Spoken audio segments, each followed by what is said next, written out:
প্রধান উপদেষ্টা ডক্টর মোহাম্মদ ইউনূসের এক অযথা কথার জেরে বাংলাদেশের পণ্য রপ্তানিকারকরা সরকারের হিসাবেই ২,০০০ কোটি টাকার লোকসানের ফেরে পড়তে যাচ্ছেন।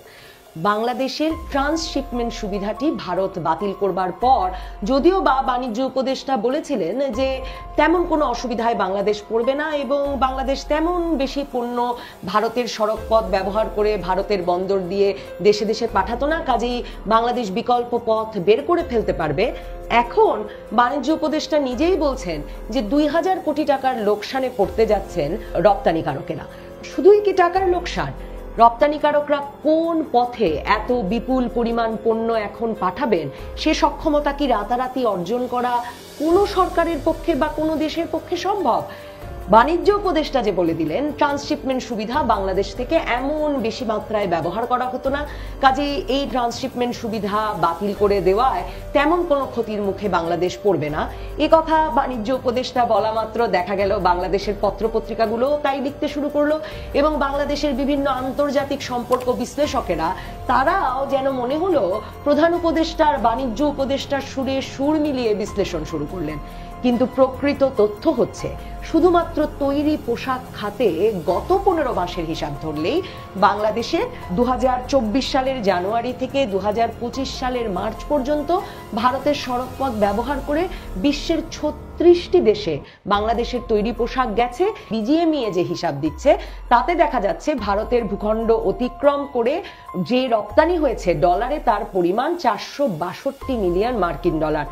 গড়ে প্রতি মাসে ৩৬টি দেশে ভারতের ভূখণ্ড ব্যবহার করে বাংলাদেশের তৈরি পোশাক গেছে এবং ৩৭৬ কোটি টাকার পোশাক রপ্তানি হয়েছে সে পথে। এখন ব্যবসায়ীরা বলছেন এসব পণ্য যখন ট্রাক যোগে ভারতের পশ্চিমবঙ্গ হয়ে কলকাতার দমদম বিমানবন্দর বা সমুদ্র বন্দর ব্যবহার করে তৃতীয় দেশে পাঠানো হতো তখন খরচ যেমন কম হতো তেমনি কম সময় লাগতো। শুধুমাত্র কলকাতা বিমানবন্দর কিন্তু নয়, একটা বড় অংশ যেত বেনাপোল পেট্রাপোল পার হয়ে দিল্লি বিমানবন্দর পর্যন্ত এবং দিল্লি থেকে পৃথিবীর বিভিন্ন দেশে যেত। কোন কোন দেশ? যুক্তরাষ্ট্রে যেত, ইউরোপের বিভিন্ন দেশে যেত, সংযুক্ত আরব আমিরাতে যেত। বিজিএমইএ এর হিসাব বলছে অন্তত ৩৬টি দেশে যেত। এখন এই ৩৬টি দেশে পণ্য পরিবহনের সক্ষমতা অর্জনের উপায় নাকি বাংলাদেশ সরকার খুঁজে বের করছে, কাজে কোনো অসুবিধা নাকি পণ্য রপ্তানিকারকদের হবে না।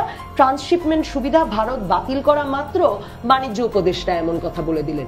তিনি যে এমন কথা বলে দিলেন, শাহজালাল বিমানবন্দরে এখনো ট্রান্সশিপমেন্ট সুবিধা থাকা অবস্থাতেই যে পরিমাণ পণ্য জট রয়েছে সেখানে শাহজালাল বিমানবন্দর দিয়ে এর বেশি পণ্য পাঠানোর কোনো সক্ষমতা আছে বা খুব দ্রুত তৈরি করা যাবে সে প্রত্যাশা পণ্য রপ্তানিকারকদের নেই।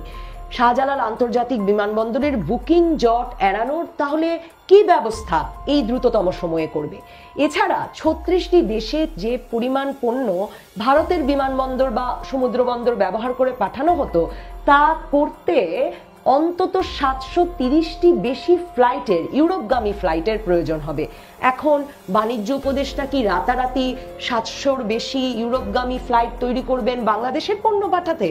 তাহলে ট্রান্সশিপমেন্ট সুবিধা ডক্টর মোহাম্মদ ইউনূসের একটি অযথা মন্তব্য যে 7 সিস্টার্স ল্যান্ডলকড স্থলবেষ্টিত, কাজেই ভারতের উত্তর পূর্বাঞ্চলের ওই ৭ রাজ্যের একমাত্র সমুদ্রে যাওয়ার পথ নাকি বাংলাদেশ, বাংলাদেশি সমুদ্রের অভিভাবক, কাজেই চীন এসে নেপাল ভুটান ভারতের উত্তর পূর্বাঞ্চল সব মিলিয়ে বাংলাদেশের সঙ্গে এক বাণিজ্য অঞ্চল গড়ে তুলুক এমন স্বপ্নের কথা যখন তিনি চীনে বলে আসলেন, বাংলাদেশ সরকারের তো খুবই প্রয়োজন ছিল এটা আসলে সুস্পষ্ট করা যে এটা ব্যক্তি ডক্টর ইউনূসের মন্তব্য।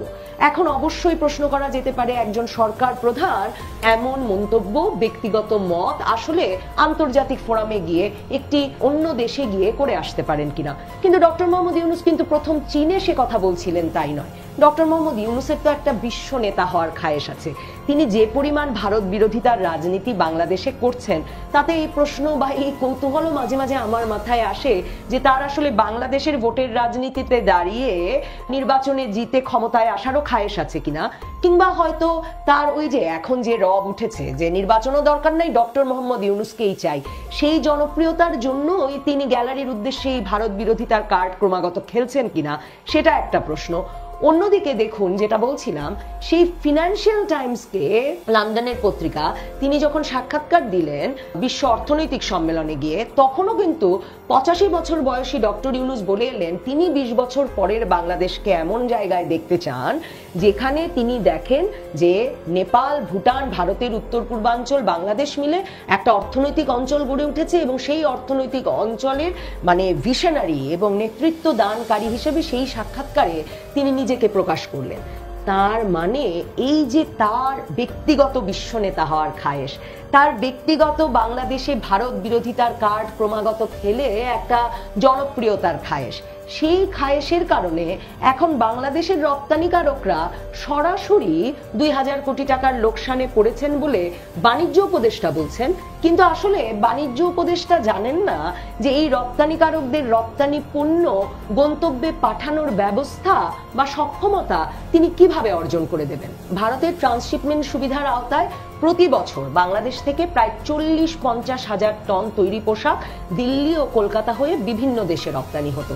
যেটা বলছিলাম, বাংলাদেশের শাহজালাল বিমানবন্দরের কোনো সক্ষমতা বর্তমানে নেই যার প্রেক্ষিতে তারা এই অতিরিক্ত পণ্যের বোঝা বা এই অতিরিক্ত পণ্য রপ্তানি করতে পারে।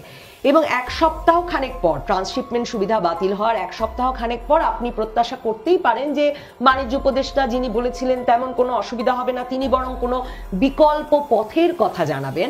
কিন্তু তিনি কোনো বিকল্প পথের কথা জানাতে পারেননি। তিনি বলেছেন এখনো তারা পথ খুঁজছেন এবং এখন মনে হচ্ছে যে একটা সমস্যায় পড়ে গেছেন। কিন্তু তার ফলে কি তারা ভারতের সঙ্গে এই নিয়ে আলাপ শুরু করতে পারছেন? বাণিজ্য উপদেষ্টা এর আগেই জানিয়েছিলেন তারা মনে করেন না ভারতের সঙ্গে আলাপ করে কোনো লাভ হবে ট্রান্সশিপমেন্ট সুবিধা আবারও বহাল করার বিষয়ে, কাজেই তারা আলাপের কথা ভাবছেন না। আসলে ইউনূস সরকার ভারতের সাথে সম্পর্কটাকে এমন জায়গায় নিয়ে গেছে যে তাদের আলাপ করার কোনো উপায় নেই।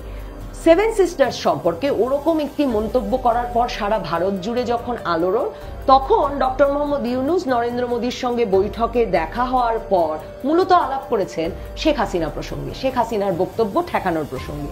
আর ভারতের নিরাপত্তা উপদেষ্টা, ভারতের সূত্র থেকে জানা যাচ্ছে, একতরফাভাবে বাংলাদেশকে কিছুক্ষণ ধরে বক্তৃতা দিয়েছেন যে কেন ডক্টর মোহাম্মদ ইউনূস সেভেন সিস্টার্সকে ল্যান্ডলকড বলে এমন মন্তব্য করলেন এবং তিনি তার পজিশন থেকে ব্যক্তিগত মন্তব্য করতে পারেন কিনা। কাজেই এমন অবস্থায় পরিস্থিতি দাঁড়িয়েছে এমন যে ভারতের সঙ্গে ট্রান্সশিপমেন্ট সুবিধা বাতিল নিয়ে কোনো আলাপ আলোচনাতে যাওয়ারও এখন আসলে বাংলাদেশ সরকারের সুযোগ নেই।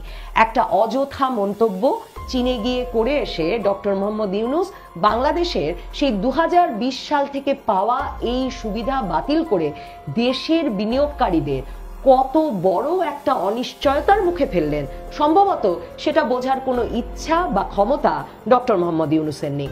সমস্যা কিন্তু এখানেই শেষ নয়। ট্রান্সশিপমেন্ট সুবিধা বাতিল যে ভারত করেছে সে কি শুধুমাত্র এই কারণে যে ডক্টর মোহাম্মদ ইউনূসকে তারা একটা শিক্ষা দিতে চেয়েছে? শুধু তাই নয়, দেখুন আগস্ট মাস থেকে ভারতের কিন্তু রপ্তানি আদেশ বাড়ছে এবং এমনকি মার্কিন যুক্তরাষ্ট্র যে পাল্টা শুল্ক আরোপ করেছে সেটাতেও শুল্ক আরোপের পরিমাণ অনেক কম ভারতের ওপর।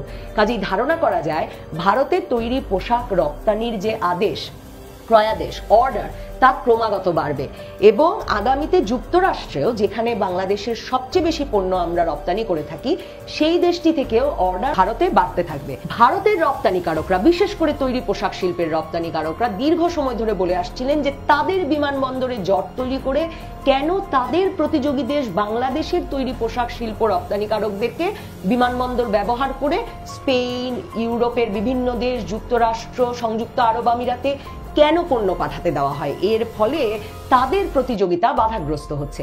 কাজেই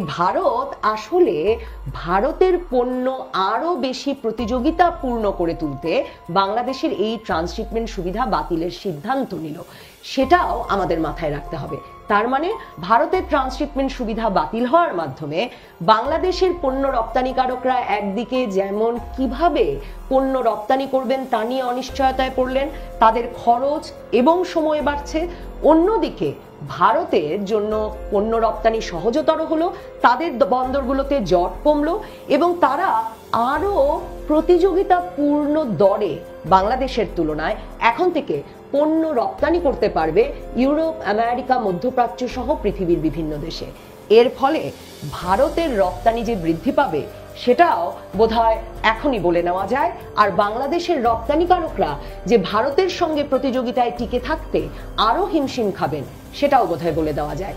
সরকার প্রধানের অবিবেচক একটি মন্তব্য একটি দেশের ব্যবসা বাণিজ্য রপ্তানিকে কিভাবে সরাসরি ক্ষতিগ্রস্ত করতে পারে এবং দুদেশের মানে দুটো প্রতিবেশী দেশের মধ্যেকার সম্পর্ককে দীর্ঘমেয়াদে কিভাবে ক্ষতিগ্রস্ত করতে পারে, কিভাবে একটি শুল্কমুক্ত সুবিধা যেটা বাংলাদেশের রপ্তানিকারকরা পেয়ে আসছিলেন ভারতের সড়কপথ ব্যবহার করে, সে দেশের বন্দর ব্যবহার করে তৃতীয় দেশের রপ্তানি, এমন একটি